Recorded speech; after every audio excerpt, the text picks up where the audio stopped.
Welcome students. पिछले video में हमने जो है फंक्शंस के बारे में बताया था और उसके जो दो डिफिनेशंस थे, एक इन टर्म्स ऑफ रिलेशन थी और दूसरी उसके डोमेन के टर्म्स में थी कि उसके बारे में भी हम डिस्कशन करेंगे। लेकिन जो मेन मकसद है फंक्शंस का कि अभी आप जब आगे पढ़ेंगे फंक्शंस के बारे में तो फंक्शंस बिल्कुल क्लियर होगा कि क्या चीज़ है, लेकिन अभी उसकी गहराइयों तक पहुंचना है। उसका जो बेसिक कॉन्सेप्ट है हमें वहाँ तक पहुँचना है कि फंक्शन बेसिकली कहाँ तक जाता है, क्या हो सकता है, कहाँ कहाँ पे पॉसिबल है, कहाँ पे पॉसिबल नहीं है। तो हमने जो कल बात की थी, एक बार और मैं रिवाइज करवाना चाहता हूँ कि फंक्शन सबसे पहले मैंने स्टार्टिंग किया था कि कार्टेशियन प्रोडक्ट, उसके बाद रिलेशन और फिर फंक्शन पे आए थे। तो कार्टेशियन प्रोडक्ट के बाद हमने जो है रिलेशंस की बात की और रिलेशंस को इन टर्म्स ऑफ रिलेशन को हमने फंक्शन बताया। ठीक है, ये डिफिनेशन थी। तो पहली डिफिनेशन ये थी कि सपोज करो कि हमारे पास कोई दो सेट है ए एंड बी। ठीक है, जाहिर की बात है कि मैंने बताया था कि रिलेशन के लिए दो सेट का होना ज़रूरी है। किसके एलिमेंट से किसके एलिमेंट का रिलेशन, ये होना इम्पॉर्टेंट है। और दूसरी चीज़ क्या थी, कैसा रिलेशन। ठीक है, तो इसमें दो तीन चीज़ें थी। तो मैंने कहा कि ये फंक्शन तभी होगा, यानी कि ये रिलेशन फंक्शन तभी होगा if every element of set A, यानी ए का हर element has one and only one image in set B. ठीक है, कि इसका हर एलिमेंट, एवरी एलिमेंट, ठीक है, क्या हो, इसके एलिमेंट के साथ एक इमेज बनाए, has one and only one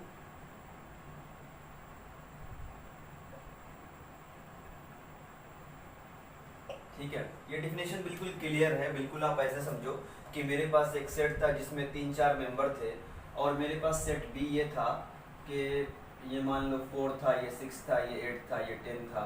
तो 1 का 4 के साथ इस तरीके से, फिर 2 का 6 के साथ, 3 का 8 के साथ, 4 का 10 के साथ। तो इसमें और भी एलिमेंट्स हो सकते थे। सपोज करो कि ये सेट बड़ा था, 12 था, 14 था। तो डेफिनेशन ये कहती है कि एवरी एलिमेंट ऑफ सेट ए का हर एलिमेंट क्या होना चाहिए, पेयर होना चाहिए इसके यूनिक एलिमेंट के साथ। यानी इसका हर एलिमेंट यहाँ पे एक ही इमेज बनाएगा, इसकी एक इमेज होगी। वो इमेज कहीं पर भी हो सकती है। अब सवाल ये उठता है कि इसके अंदर क्या सभी मेंबर पेयर होना चाहिए। तो डिफिनेशन में ये नहीं कहा है कि इसका जो है इसका हर एलिमेंट पेयर होना चाहिए। ये इम्पॉर्टेंट नहीं है। इम्पॉर्टेंट ये है कि इसका हर एलिमेंट पेयर बनाना चाहिए। ठीक है, इसका हर एलिमेंट पेयर बना भी सकता है, नहीं बना सकता है, दोनों ही कंडीशन में ये ट्रू है। ठीक है, तो कहाँ कहाँ पे फंक्शन हमारा नहीं हो सकता है, देखो जैसे मान लो कि ये है, ठीक है, एक ही एलिमेंट की दो दो इमेज जा रही है। मान लो 1 है, 1 की इमेज 2 पे जा रही है, फिर 4 पे जा रही है। ठीक है, फिर 2 है तो 2 की इमेज हमारी जा रही है 6 पे और 8 पे जा रही है। तो इस तरीके का this is not a function, this is not a function. ठीक है, ये हमारा फंक्शन नहीं है। और अगर ऐसे है, 1 है, 2 है, इधर क्या है कि 4 है, ठीक है, -1 है, 1 है, ठीक है, और ये 4 है। ठीक,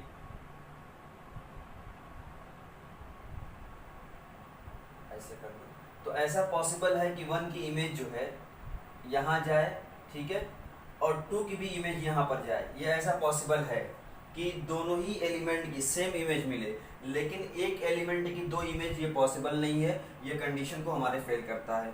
इसके बारे में और आगे हम बात करेंगे कि फंक्शन की डिफिनेशन तो हमने दो बता दिया था, लेकिन इसमें एक चीज़ और बता रहा है फंक्शन के बारे में कि फंक्शन इज़ अ रूल। ठीक है, क्या बता रहा है कि फंक्शन इज़ अ रूल।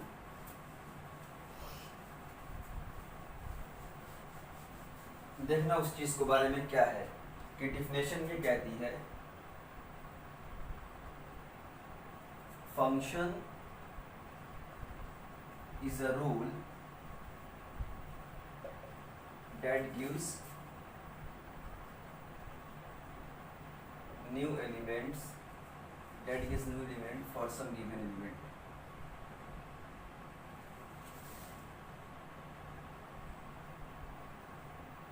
हाँ, ये देखो क्या है कि फंक्शन इज अ रूल, अब एक रूल बन गया। पहले फंक्शन क्या था, फंक्शन इज अ रिलेशन, पहले इन टर्म्स ऑफ रिलेशन की हम बात कर रहे थे, लेकिन यहाँ पे function is a rule that gives new element for some element, for some given element. अब इसका मतलब क्या हुआ, देखो अब हम थोड़ा सा फंक्शन को जो है इसके एक्सटेंशन फॉर्म पे जा रहे हैं। वो है क्या, सपोज करो कि मेरा एक फंक्शन था सेट ऑफ नेचुरल नंबर से सेट ऑफ नेचुरल नंबर पे। हमने क्या बताया कि जब मैं रिलेशन बता रहा था तो मैंने कहा था कि रिलेशन के अंदर सबसे जो इम्पोर्टेंट चीज़ है किसके एलिमेंट्स का किसके एलिमेंट्स के साथ रिलेशन, यानी सेट ऑफ नेचुरल नंबर के एलिमेंट्स का सेट ऑफ नेचुरल नंबर के एलिमेंट्स के साथ रिलेशन। अब दूसरी जो इम्पोर्टेंट चीज़ थी कैसा रिलेशन, हो सकता है कि इसका एलिमेंट इसका डबल हो, है ना, हो सकता है कि इसका एलिमेंट इसका स्क्वायर हो, ऐसा भी रिलेशन बन सकता है। तो एक सेट पे हम डिफरेंट टाइप्स के इनफाइनाइट रिलेशन बना सकते हैं, ये हमारे ऊपर है और हमने कल बताया भी था। अब सपोज करो कि जो फंक्शन है वो डिफाइंड है किस तरीके से, अभी ये डिफाइंड और नॉट डिफाइंड ये हम बाद में बताएंगे क्या चीज़ है। Function defined by f of x equal to 2x, ठीक है, यानी इस तरीके से फंक्शन डिफाइन है हमारा। अब देखो है क्या कि x जो है वो हमेशा डोमेन से आएगा, ये हमारा डोमेन कहलाता है, और इधर का जो सेट है इसके अंदर रेंज भी आती है और कोडोमेन आती है। तो डोमेन क्या है, ये होता है, और इसके अंदर क्या होता है, रेंज एंड कोडोमेन। तो रेंज क्या होता है और कोडोमेन क्या होता है, ये बहुत ही आसान चीज़ है कि जो जो एलिमेंट्स इसका जो जो एलिमेंट्स पेयर बनाएगा वो रेंज के अंदर आएगा, यानी जो जो एलिमेंट्स की पेयर बनेगी वो रेंज के अंदर आएगा।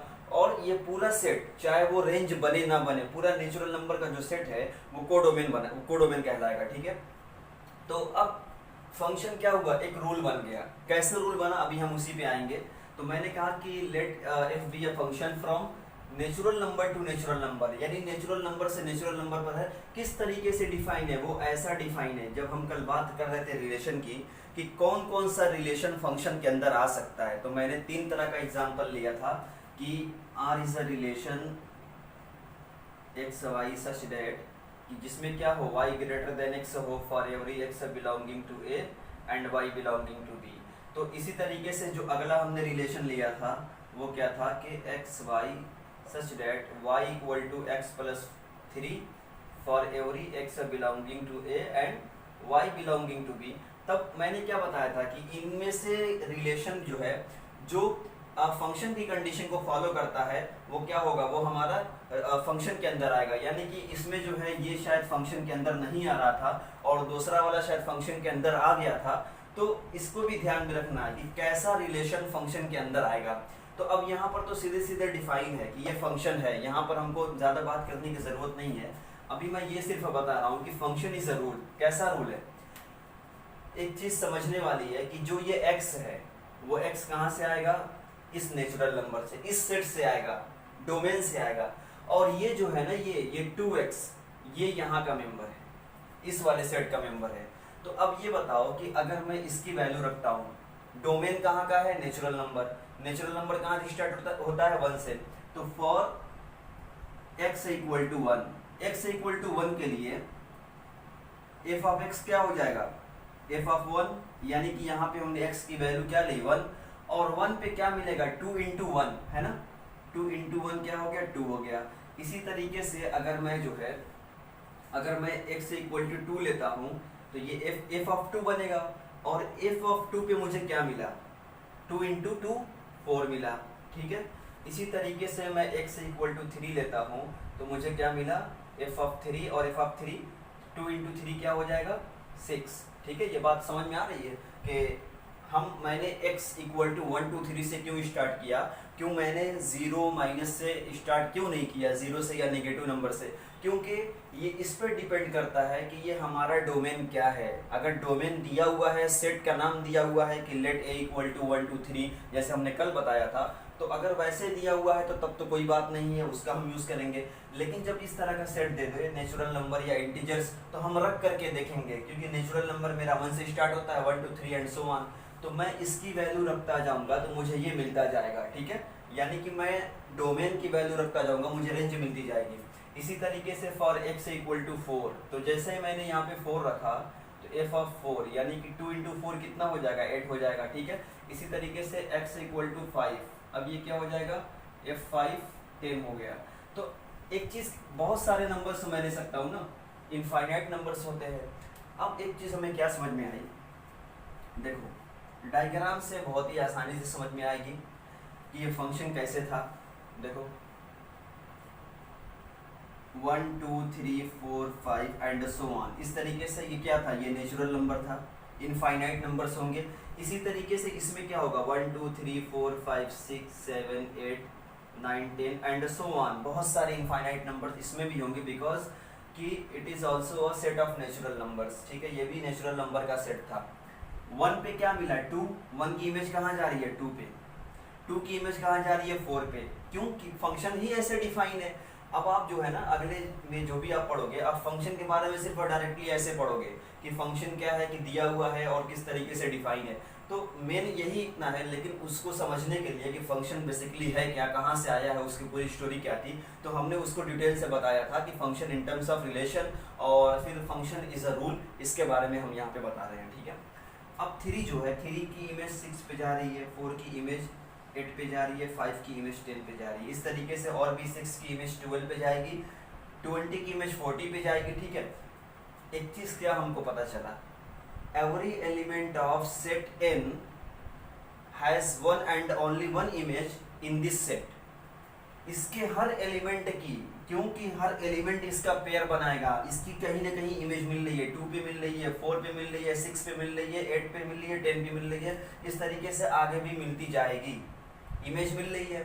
तो अब ये बताओ कि अगर मैं रिलेशन के फॉर्म में लिखूं इसको, रिलेशन के फॉर्म में, ठीक है,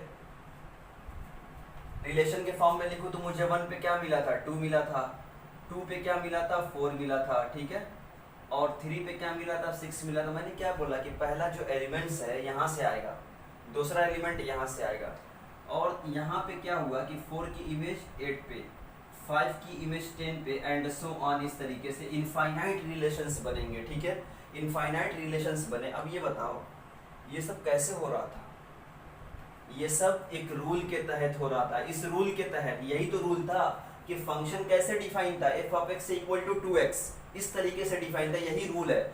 यानी पहले क्या हुआ, रूल क्या बना, रूल रिलेशन बना, और फिर यही रिलेशन रूल बना रहा है, तो हम कह सकते हैं कि फंक्शन इज अ रूल। यानी कि फंक्शन क्या है, एक रूल है, हमको एक नया एलिमेंट्स देता है, किसके लिए, फॉर सम गिवन एलिमेंट्स, यानी इन एलिमेंट्स के लिए। अगर मैं यहाँ पे कुछ रखूंगा तो मुझे यहाँ कुछ नया मिलेगा, अगर मैं यहाँ पे कुछ और दूसरा चीज़ रखूंगा कुछ गिवन नंबर्स के लिए, तो मुझे यहाँ पर कुछ नई चीज़ मिलेगी, ठीक है। तो वही था कि function is a rule that gives new element for some given element. ये कंफर्म हो गया कि फंक्शन एक रूल है। अभी और धीरे धीरे हर चीज़ क्लियर होगी आगे, थोड़ा सा टिपिकल चैप्टर भी है और टिपिकल टॉपिक भी है, और इसी पे कह सकते हैं कि इंटायर मैथमेटिक्स इसी पे डिपेंड भी है एनालिसिस ब्रांच में। तो कहीं ना कहीं थोड़ा सा समझने में हो सकता है कि दिक्कत आ रही हो या पूरा कॉन्सेप्ट क्लियर ना हो पा रहा हो, और इसकी वजह यही हो सकती है कि कॉन्सेप्ट इसका रिलेशन से है, रिलेशन का कॉन्सेप्ट कार्टेशियन प्रोडक्ट से है, कार्टेशियन प्रोडक्ट का जो कॉन्सेप्ट है वो चैप्टर 1 का सेट से है, ठीक है। तो वो सारी चीज़ें ध्यान में रखनी चाहिए। अब देखो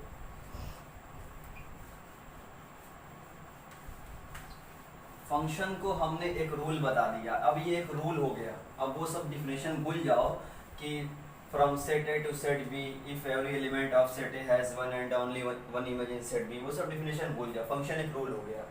अब फंक्शन कैसे हम चेक करेंगे कि ये फंक्शन है कि नहीं है, डिफाइन है कि नहीं है। देखो अगर सपोज करो कि मेरा एक फंक्शन था नेचुरल नंबर से नेचुरल नंबर, देखो ये बहुत ही इंपॉर्टेंट चीज़ है कि कहाँ से कहाँ पर है फंक्शन, नेचुरल नंबर से नेचुरल नंबर, बाई यानी किस तरीके से डिफाइन है कि f of x equal to x square minus 1 upon में 2x, ठीक है, इस तरीके से डिफाइन है। तो अब चेक करेंगे क्या फंक्शन डिफाइन है कि नहीं है, तो हम फंक्शन की डिफिनेशन पे जाएंगे। रूल तो यही है, यानी इसका ये रूल है, इस तरीके से डिफाइन है, ये रूल है, ठीक है। अब ये बताओ कि नेचुरल नंबर से है ना, तो नेचुरल नंबर से है, हाँ चलो बल्कि इसको नेचुरल नंबर ना करके अगर मैं z ले लेता हूँ, ठीक है, इसको भी z ले लेता हूँ, ठीक। तो ये बताओ कि अगर मैं 1 रखता हूँ यहाँ पे for x equal to 1, x equal to 1, क्योंकि इंटीजर्स में 3 तरह के इंटीजर्स होते हैं, पॉजिटिव, नेगेटिव और जीरो इंटीजर्स। तो अगर मैं x इक्वल टू 1 रखता हूँ तो मुझे क्या मिलेगा, f ऑफ 1 के लिए यहाँ पर जहाँ जहाँ पर x है वहाँ पे 1 रखना पड़ेगा। तो 1 के लिए मुझे क्या मिला, 1 स्क्वायर माइनस 1 अपॉन में 2 इंटू 1 क्या मिला भाई, 0, क्योंकि 0 अपॉन समथिंग इज ऑलवेज 0। इसी तरीके से x इक्वल टू 2 के लिए क्या मिलेगा, f ऑफ 2, और f ऑफ 2 की वैल्यू क्या हो जाएगी, 2 स्क्वायर माइनस 1 अपॉन में 2 इंटू 2, तो ये मुझे क्या मिला, 4 माइनस 1 3, 3 अपॉन में 4। इसी तरीके से अगर मैं x इक्वल टू 3 के लिए लेता हूँ तो 3 के लिए मुझे क्या मिलेगा, f ऑफ 3 मिलेगा, और ये मैं डायरेक्ट कैलकुलेशन कर रहा हूँ, तो ये हमारा 8 हो जाएगा अपॉन में 6, यानी कि 4/3। अब देखो, अब हमको उस चीज को चेक करना है जहाँ पे फंक्शन डिफाइन नहीं है। कैसे डिफाइन नहीं है, मान लो कि अगर मैं 0 लेता हूँ एट x इक्वल टू 0, अगर, क्योंकि 0 तो आएगा ना इसके अंदर, इस z के अंदर क्या क्या आएगा, हम वो चीज का यूज करेंगे जो इसके अंदर आएगा। तो z क्या है, इंटीजर्स, इंटीजर्स के अंदर 0 भी आता है, पॉजिटिव भी आता है, नेगेटिव भी आता है। एट x इक्वल टू 0, तो f ऑफ 0 क्या हो जाएगा, देखो ये हो जाएगा 0 स्क्वायर माइनस 1 अपॉन में 2 इंटू 0, तो ये माइनस 1 अपॉन में 0 इनफाइनाइट, यानी कि 0 पे क्या मिला, इनफाइनाइट। फंक्शन क्या दिया, infinite. Infinite is undefined number, ये एक अनडिफाइंड नंबर है, और इसी चीज से बचना है। फंक्शन में हमको बचना है 0/0 फॉर्म से, यानी कि ऊपर भी 0 हो जाए, नीचे भी 0 हो जाए, इससे बचना है। और दूसरा बचना है इनफाइनाइट से। जहां पर ये दोनों चीजें दिखेंगी वहां पर हमारा फंक्शन अनडिफाइंड हो जाएगा, वो डिफाइन फिर फंक्शन नहीं कहलाएगा, फिर हम उसको फंक्शन बोल ही नहीं सकते हैं। इसका मतलब ये हुआ कि आपने एक डायग्राम बनाया सेट ऑफ इंटीजर्स का, आपने इधर भी बनाया सेट ऑफ इंटीजर्स का, क्योंकि फंक्शन कहाँ से कहाँ तक था, z से z तक। तो z के अंदर क्या आएगा नंबर, -1, -2, -3, -4 एंड सो ऑन, इस तरीके से इनफाइनाइट तक जाएगा, माइनस इनफाइनाइट, फिर ये 0, फिर 1 2 3 4 5 6 एंड सो ऑन, इस तरीके से, ठीक है। तो इधर भी तो होगा, ये भी सेट ऑफ इंटीजर्स है, तो इधर भी होगा -4 -3 -2 -1 0 1 2 3 4 5 6, ठीक है। यही तो सेट ऑफ इंटीजर्स होता है। अब देखो, अगर मैं थोड़ा सा और देख लो, इसी में कंफ्यूज हो जाओगे। x इक्वल टू -1 के लिए ले लो, क्योंकि नेगेटिव इंटीजर्स भी इसके अंदर आएगा, तो -1 के लिए क्या होगा, f ऑफ -1, तो -1 का स्क्वायर हो जाएगा, फिर ये -1 होगा अपॉन में 2 इंटू -1, क्या मिला हमको भाई, ये मिला हमको 0, ठीक है, 0 मिला।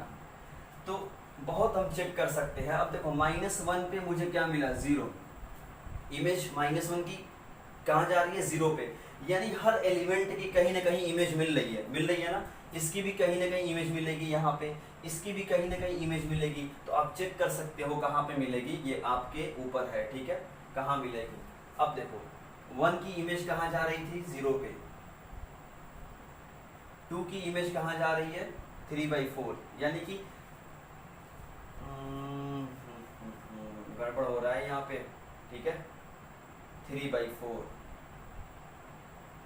चलो 2 हो गया, फिर 3 है और 4 है, ठीक है। देखो यहाँ पर एक ऐसा नंबर था 2 कि अगर हमने यहाँ से 2 उठाया तो इसकी इमेज कहाँ जा रही है, 3/4 पे, और 3/4 क्या है, 3/4 तो इसका मेंबर है ही नहीं z का। z के अंदर क्या आएगा, negative integers, positive integer and 0 integer. तो इसका मतलब ये हुआ कि 3/4 यहाँ का मेंबर नहीं है।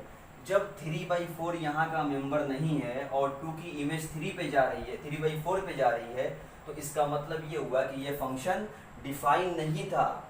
फंक्शन डिफाइन नहीं था क्योंकि इसके जो इमेज बन रही है इसके अंदर एलिमेंट्स है ही नहीं। तो हम करेंगे क्या, देखो मैंने क्वेश्चन को अगर मैं थोड़ा सा चेंज कर दूं, अगर मैं क्वेश्चन को थोड़ा सा चेंज कर दूं, तो सपोज करो मैंने r ले लिया, r means set of real numbers. तो सेट ऑफ इंटीजर का जो फंक्शन है वो किस पे डिफाइन है, सेट ऑफ रियल नंबर्स पे, यानी कि इससे इसका फंक्शन है, ठीक है। तो अब इसके अंदर बहुत सारे नंबर्स आ जाएंगे, ठीक है। इसके अंदर जो है हमारा 3/4 भी आएगा, ठीक है, 1 आएगा, उसके बाद हमारा क्या आएगा 4/3 भी आएगा, इस तरीके से एंड सो ऑन 2 आएगा, फिर यहाँ पे हमारा 3 आएगा, इस तरीके से एंड सो ऑन, ठीक है। अब देखो जब मैंने थोड़ा सा चेंज कर दिया उसके अंदर, तो अब मुझे 2 की इमेज कहाँ मिली, 2 की इमेज मिली 3/4 पे, 3 की इमेज कहाँ मिली 4/3 पे। तो यानी इसके हर एलिमेंट्स की कहीं ना कहीं इमेज मिल रही है, लेकिन जीरो पे क्या मिल रहा है, जीरो पे इनफाइनाइट, और इनफाइनाइट किसी सेट के अंदर नहीं आता है, याद रखना। Infinite is an undefined number which is not any member of any sets, ठीक है। वो किसी भी सेट का मेंबर नहीं है, तो जीरो की क्या हुआ, कोई इमेज नहीं मिली, जीरो की कोई इमेज नहीं मिली।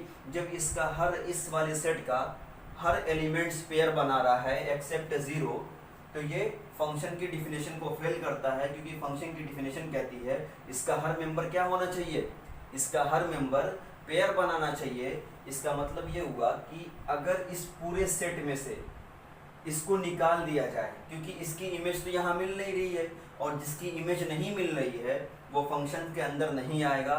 तो अगर इसको निकाल दिया जाए इस सेट से, तो इसके सभी एलिमेंट्स क्या हो रहा है, पेयर बना रहा है। इसका मतलब ये हुआ कि अगर मैं z में से अगर मैं जीरो को निकाल देता हूँ, अगर मैं सेट ऑफ इंटीजर्स में से अगर मैं जीरो को निकाल देता हूँ, तो क्या होता है, जीरो को निकालने के बाद अब ये पूरा पूरा फंक्शन डिफाइन हो गया। क्यों कि जीरो जब नहीं है तो इसकी इमेज ही नहीं बनेगी, है ना, उसकी इमेज ही नहीं बनेगी, क्योंकि मुझे इमेज अगर बन रही थी तो इनफाइनाइट पे बन रही थी और हमको वो मिल नहीं रहा था वहाँ पे। तो इस तरीके से जो है सेट ऑफ इंटीजर में से जीरो को निकाल दिया जाए, अब ये फंक्शन डिफाइन है। तो धीरे धीरे आप सीख जाएंगे कि फंक्शन किस तरीके से डिफाइन है, किस तरह। मैं और भी एग्जाम्पल लेता हूँ, ठीक है, ये तो एक छोटा सा एग्जाम्पल था। इसके अलावा अभी और भी बहुत सारे एग्जाम्पल्स हैं हमारे पास कि फंक्शन कहाँ कहाँ पे डिफाइन होता है, कैसे नहीं होता है। देखो अगर सपोज करो कि मेरा एक फंक्शन था एफ रियल नंबर से रियल नंबर पे फंक्शन डिफाइन, ये और कैसे फंक्शन डिफाइन था, by f of x equal to x plus 1 upon में एक्स माइनस 1। अब चेक करना है क्या ये फंक्शन है कि नहीं है, अगर है तो कहाँ कहाँ पे डिफाइन है, कहाँ पे नहीं है। देखो बस इतना ध्यान रखना कि 0/0 का फॉर्म नहीं होना चाहिए और इनफाइनाइट इसकी वैल्यू नहीं आनी चाहिए।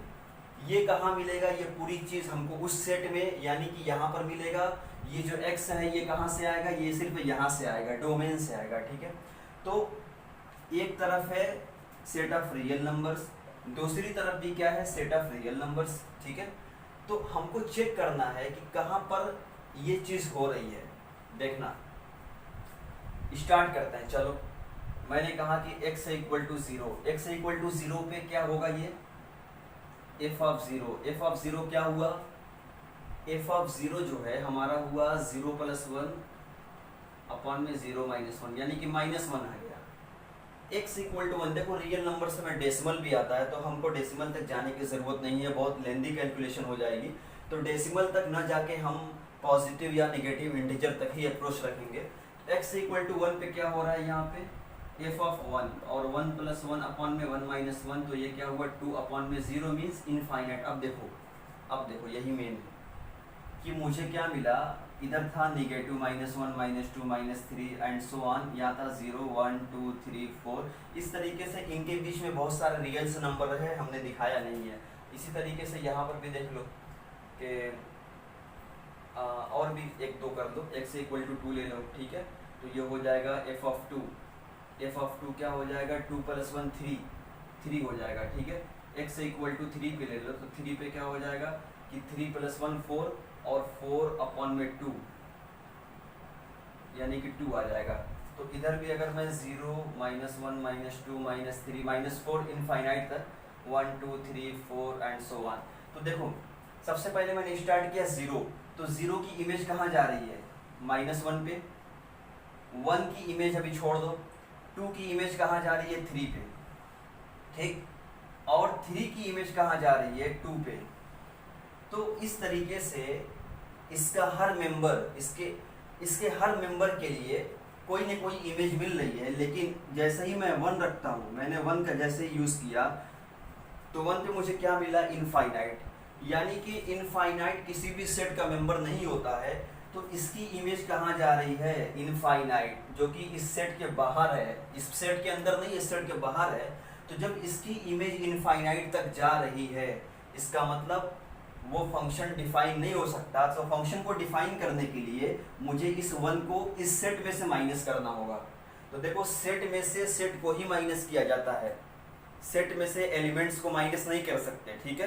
तो सेट का मतलब होता है कि जब आप ब्रैकेट लगा देते हो, ये 1 क्या हो गया, ये एक सेट बन गया, ठीक है। सिर्फ 1 रहेगा तो 1 एक मेंबर है, 1 एक नंबर है, और अगर ऐसे लगा दिया जाएगा तो ये क्या हो जाएगा, एक सेट बन जाएगा। तो अगर मैं जो है इसके डोमेन में से जब भी माइनस करेंगे, कहाँ से माइनस करेंगे, डोमेन में से, है ना। तो डोमेन में से अगर मैं 1 को हटा दूं तो मेरा फंक्शन, यानी इसका हर एलिमेंट इसके किसी न किसी एलिमेंट के साथ पेयर बना रहा है, ठीक है, पेयर बन रही है हमारी, एक्सेप्ट 1। इसीलिए हमने 1 को हटा दिया। तो अगर आप क्वेश्चन करोगे, देखोगे कि कई जगह ऐसा लिखा होगा कि फंक्शन इस तरीके से है।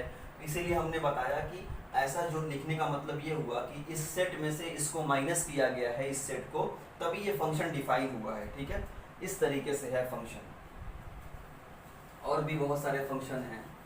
अब देखो, यही रूल था। रूल क्या था कि अगर कोई फंक्शन इस तरीके से डिफाइन है, f of x equal to 2x, ठीक है, ये एक रूल बन गया। और फंक्शन कहाँ से कहाँ तक है, नेचुरल नंबर से नेचुरल नंबर तक, ठीक है। तो यहाँ पर चेक करने की ज़रूरत नहीं है, क्योंकि फंक्शन हर जगह डिफाइन है। हमको वहाँ चेक करना होता है जहाँ थोड़ा सा डाउट होता है कि कहीं डिनोमिनेटर में 0 ना आ जाए। फॉर एग्जाम्पल, अगर सपोज करो कि ये नेचुरल नंबर से नेचुरल नंबर तक डिफाइन था, और फंक्शन किस रूल के तहत था, इस रूल के तहत था कि x + 1 और x - 2, ठीक है।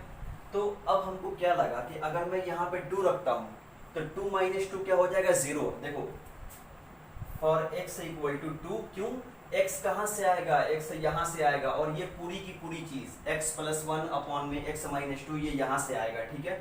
तो x इक्वल टू 2 के लिए मुझे क्या मिल रहा है, मुझे मिल रहा है कि 2 + 1 अपॉन में 2 - 2 विच इज़ 3 अपॉन में 0 which is equal to infinite. और इनफाइनाइट मतलब ये किसी भी सेट का मेंबर नहीं है।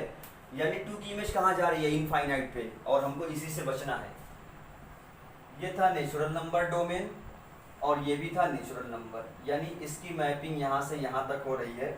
इसके अंदर जो एलिमेंट्स हैं 1 2 3 4 5 6 एंड सो ऑन, इसके अंदर भी वही एलिमेंट्स होंगे।